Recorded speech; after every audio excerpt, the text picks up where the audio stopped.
Guys, welcome to Green Timbers Park.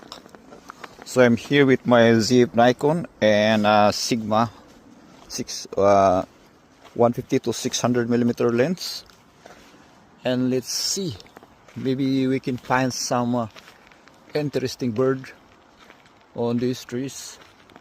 It looked like in the morning, and as you can see, it's cloudy, so low light situation, and we're going to find out how this Sigma 150 to 600 6.3 maximum aperture performs in a low light situation.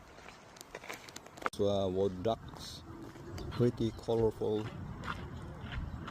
These are the male.